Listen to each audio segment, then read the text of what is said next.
Amigas y amigos, buenos días. Estamos hoy con un líder, se ha definido no como un líder ambiental, sino de la producción sostenible, Alfonso Abdo, amigo de hace muchos años y actualmente autoridad dentro del mundo de la producción. Es viceministro de producción en el Ministerio de Producción del Ecuador y tenemos muchas cosas para comentar con él. Ustedes conocen que estamos en búsqueda de estos 50 líderes, mentores por la acción climática latinoamericana, y hoy en Huellas, que se proyecta hacia el Premio Sacha ya de quinta edición, vamos a tener con Alfonso Abdo toda una mezcla de preguntas que queremos hacerle y obviamente también extraer el ADN de qué significa la producción sostenible y obviamente cómo esto proyecta acciones climáticas para beneficio del planeta. Alfonso, buenos días, muchas gracias por habernos permitido estar el día de hoy contigo. Hemos hecho toda una preparación previa, como decimos, no somos ni periodistas ni entrevistadores, pero estamos aquí tratando de conversar con gente que tiene ya una práctica dentro de este mundo de la producción y del mundo de la producción sostenible. Alfonso, quisiéramos un poquito conocer quién es Alfonso Abdo desde su formación, desde la parte personal y obviamente cómo ha proyectado su vida dentro de la producción sostenible. Qué gusto, Juan Carlos, realmente un gusto estar acá y ser parte pues justamente de estas conversaciones, de estos diálogos. Bueno, yo me considero siempre como un ciudadano. Creo que esa es la mejor descripción para cualquier persona que se siente parte de una ciudad y se siente a su vez parte de un país y de un mundo que cada vez es más pequeño, ¿verdad? Y como ciudadano yo siempre me he visto, yo creo que desde muy pequeño relacionado con la naturaleza. Cuando uno es consciente de la ciudad, también eres consciente de lo rural, de lo que no es ciudad, ¿verdad? Y siempre hay como esta cuestionamiento de cómo pueden convivir los dos o cómo se sobreponen los dos ecosistemas. Yo creo que desde muy temprana edad, como digo, con estos cuestionamientos de la ciudad y lo rural, también entré a los cuestionamientos de la producción, de qué lindo ver cómo producir cosas, lo valioso de agregar valor y cómo en los centros productivos se relacionan con la ruralidad. Y luego empecé a encontrar estas dificultades, estas también dificultades que se muestran justamente cuando la producción parecería ser enemiga de justamente la naturaleza, ¿verdad? Creo que históricamente el hombre ha malentendido su rol con la naturaleza y hubo muchos años de esta idea de que uno tenía que gobernar la naturaleza, tenía que aprovecharla para el beneficio del ser humano, y es ese momento en que la afectamos en gran medida. Yo me considero ese ciudadano enamorado y apasionado del desarrollo, y entonces, claro, las grandes dudas que siempre tuve era cómo generamos desarrollo. Si necesitamos más recursos, necesitamos aprovechar más los recursos naturales, pero cada vez que queremos aprovecharlos, los afectamos. ¿Cómo generamos desarrollo sin afectar a las futuras generaciones? Eso fue uno de los dilemas con los que siempre he vivido y creo que en los comienzos de mi carrera mayor aún. Y por eso es que considero que siendo un convencido de la producción para el desarrollo, me fui dando cuenta de que teníamos que apostarle a la producción sostenible.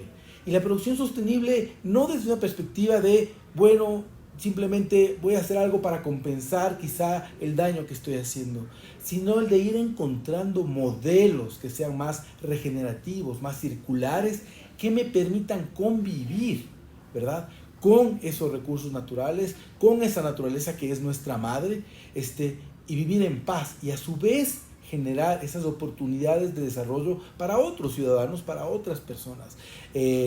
Hoy yo empecé hablando de la diferencia urbano-rural, hoy se habla de un continuum, ya no se habla de la diferencia. ¿Por qué? Porque se habla de esa convivencia que tenemos que lograr.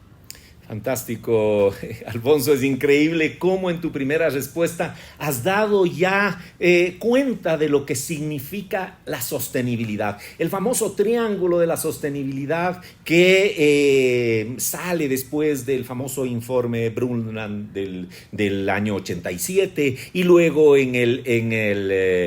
con Río 92 y se empieza a hablar de la sostenibilidad y se empieza a hablar de que tiene que ser equitativo este triángulo desde lo social, desde lo ambiental y desde lo económico. Y tú has englobado estos conceptos hablando ya también de las nuevas tendencias, por ejemplo, la economía circular.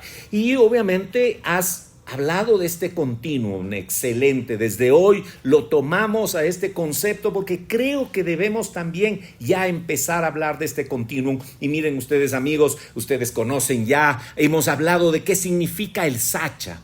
El Sacha, que es ese involucramiento del hombre con la naturaleza. Y obviamente la naturaleza no está solamente en lo rural, la naturaleza está en lo urbano y está en lo rural. Entonces, dentro de todo ese contexto, actualmente estás liderando en el Ecuador una propuesta extraordinaria que es Ecuador Compite.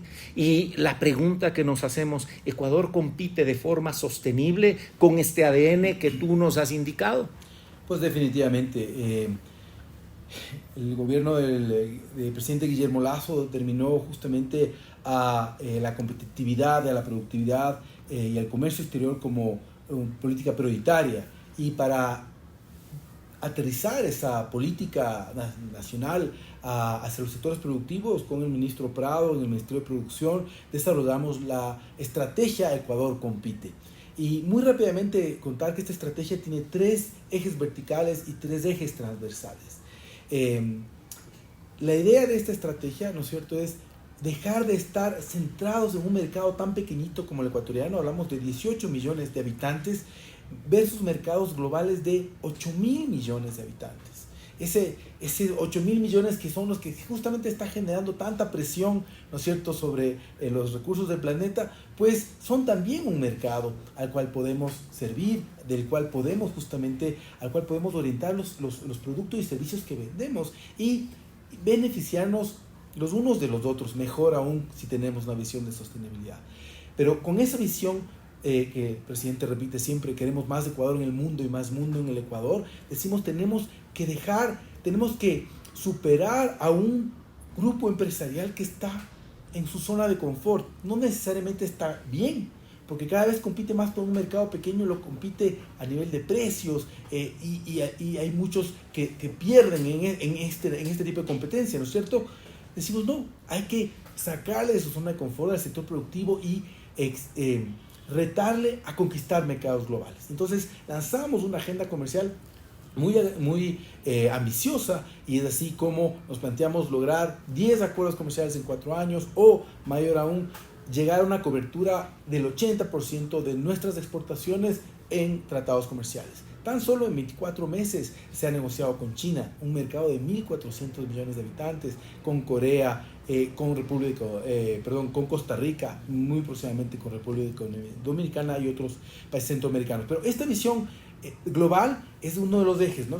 Ser un Ecuador global, poder atender otros mercados y a su vez también atraer inversión.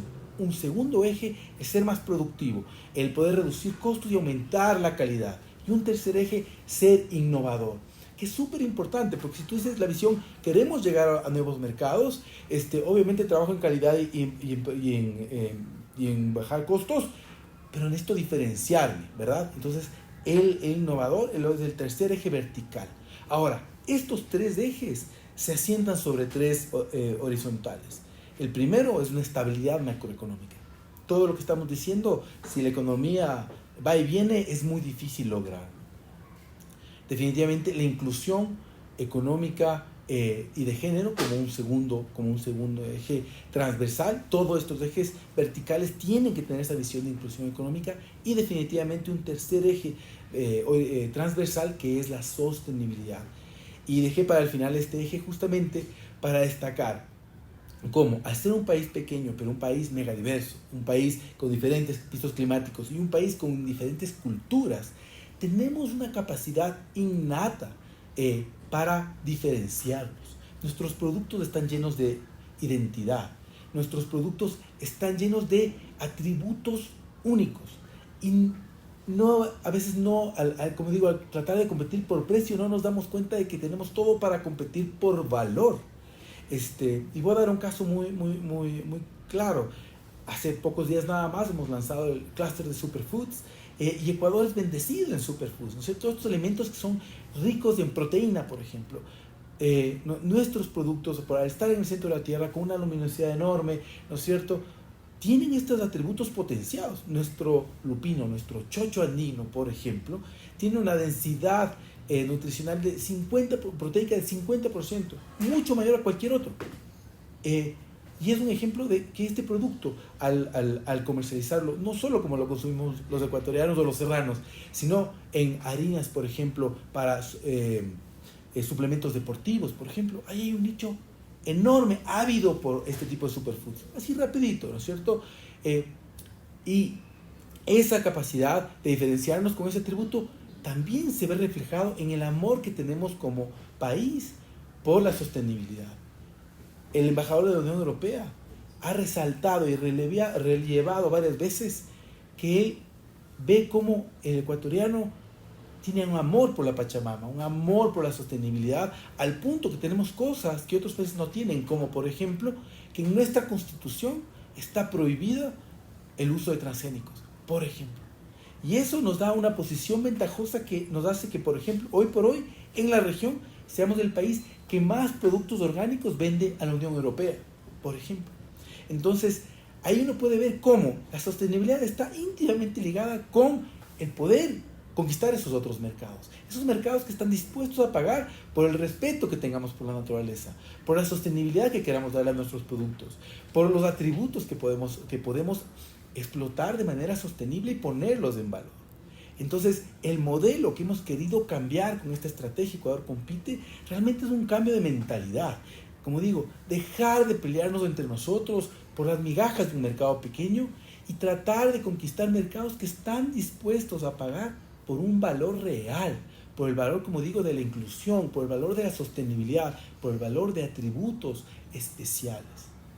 Extraordinario, Alfonso. Aquí estamos viendo lo que significa una buena práctica de un país, de una política pública para el día de mañana dejar de tener productos commodity que están realmente de alguna manera degradando los procesos naturales, y más bien apostar por productos con atributos especiales, como tú lo has comentado. Esta buena práctica es la que nosotros hoy día vamos a relevarla dentro de Sacha. Pero obviamente todo esto también tiene que ver con una acción climática positiva, ¿no es cierto? Cómo estos productos, cómo esta producción lo que está haciendo es apoyando a la mitigación contra el cambio climático y también llegando a procesos de adaptación, porque en el campo hay que adaptarse también, Alfonso, y este es uno de los temas que nosotros vemos como un tema fundamental. Cómo en las comunidades convertimos, por ejemplo, bioproductos, bioemprendimientos, el día de mañana en productos de exportación. ¿Cómo lo tiene el ministerio planteado dentro de estos grandes acuerdos comerciales? Porque si es que el día de mañana no se vincula a las pequeñas producciones, ¿no es cierto?, o a los bioemprendimientos con la exportación, obviamente seguiremos nosotros dentro de mercados locales o mercados de subsistencia. Totalmente, por eso definitivamente, como digo, la agenda comercial es un paso muy importante, ¿no es cierto? El poder tener estos tratados macro que protejan a nuestros inversionistas, a nuestros exportadores, es básico. Sin embargo, eso va de la mano con una exploración de los mercados, ¿no es cierto? Y Ahí es donde nosotros como Ministerio de Producción sí hacemos un trabajo muy importante.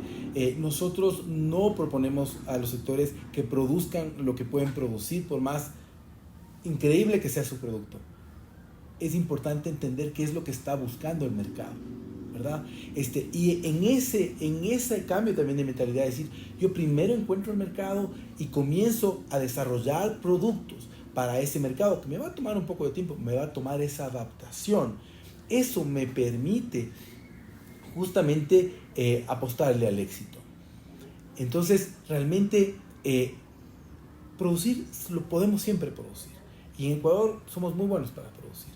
El tema es producir lo que la gente quiere comprar. Y cuando hablamos de basarnos en atributos especiales, entonces el trabajo es aún más interesante, porque hay que encontrar esos nichos justamente de mercados que necesitan, o como digo, están dispuestos a pagar por esos atributos que nosotros queremos darles. Ahora, ¿cuál es la buena noticia?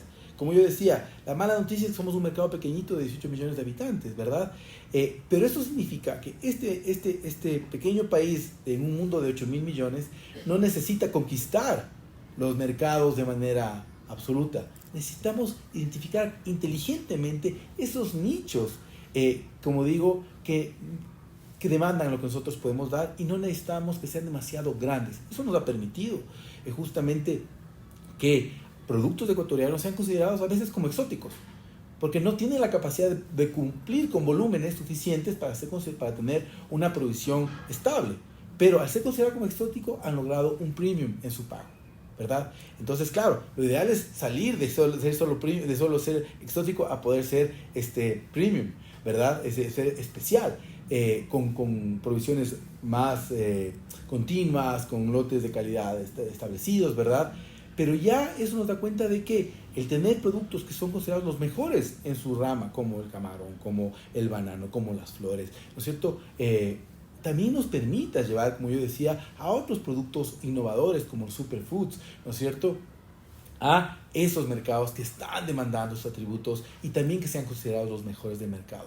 Para ser los mejores del mercado no se trata de que yo soy un superproductor, sino que identificado que quiere ese mercado. Entonces, ¿cómo cumplo yo con lo que quiere ese mercado? Me hace ser el mejor, ¿verdad? Y cómo yo pongo en valor esos atributos. Y ahí hay un trabajo súper interesante, porque ese trabajo se encadena hacia atrás. Puede que yo como productor tenga esa visión y como exportador la tenga, pero ese valor tengo que transmitirlo hacia mi cadena de valor hacia atrás. Entonces mis proveedores tienen que también entenderlo, y para esto tenemos que compartir las ganancias, ¿verdad? Y entonces eso hace también que haya un proceso de inclusión y un proceso de comprensión hacia atrás. Ese es un desafío, porque ese proceso de comprensión es justamente ese proceso de adaptación que bien has mencionado. Excelente, Alfonso. Tú comentas algo que es fundamental, y es qué piden los mercados. Actualmente Europa tiene una política que a partir del año 2025 sus productos los productos que lleguen hasta Europa tienen que ser libres de deforestación, y también esos productos tienen que de alguna manera mitigar su huella de carbono. Las buenas noticias van, como yo suelo decir, a veces en combo. Ya el Ministerio del Ambiente del Ecuador, en un esfuerzo importante, está sacando la nueva norma de compensación de carbono, que eso es extraordinario, ¿no es cierto? Porque tiene una normativa que tiene que ver con la medición, una normativa que tiene que ver con la reducción y una normativa que tiene que ver ahora con la compensación. Así también en la COP27, el ministro del Ambiente, actual canciller, presentó ya los primeros productos libres de deforestación para Europa. Y entonces está dentro de los temas de los atributos que tú estás comentando. Nuestro país es un país que efectivamente está, como tú dices, bendecido en muchos de los temas. Y algunos productos tienen también ya esta connotación que pide Europa y que pedirán otros mercados. Entonces, creo que lo que tú acabas de comentar es muy coherente con lo que está pasando como país, como Ecuador. Ahora tenemos cadenas productivas de cacao, tenemos cadenas productivas forestales, por ejemplo, y no sé cómo están viendo este tipo de cadenas. Por ejemplo, esta última que tiene que ver no solamente con construcción sostenible, que es la cadena forestal, sino también con energías renovables, toda la balsa que está llegando al mundo para poder generar estas gigantes aspas, para poder tener la energía eólica. ¿Cómo el ministerio está promoviendo a este tipo de cadenas, Alfonso? Bueno, definitivamente con el Ministerio de Ambiente venimos trabajando de la mano justamente en lo que es procesos para las empresas pequeñas y medianas y grandes también, justamente para la adaptación hacia justamente lo que tú bien has mencionado, el Pacto Verde, que no solo es un tema europeo, porque empieza Europa, pero luego se va a ir a, ¿no es cierto?, también adaptando a otras legislaciones de otros mercados y no nos podemos quedar por fuera. Entonces ahí tenemos varios proyectos. Nosotros tenemos adicionalmente todo un área de reconversión industrial en el ministerio que viene trabajando, por ejemplo, todo lo que es economía circular.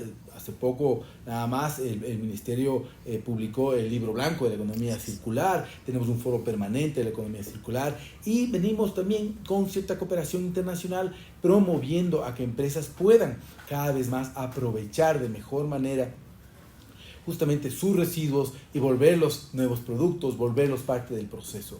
Y como decía hace un momento, no solo hacerlo ellos como empresas, sino irlo haciendo con sus encadenamientos.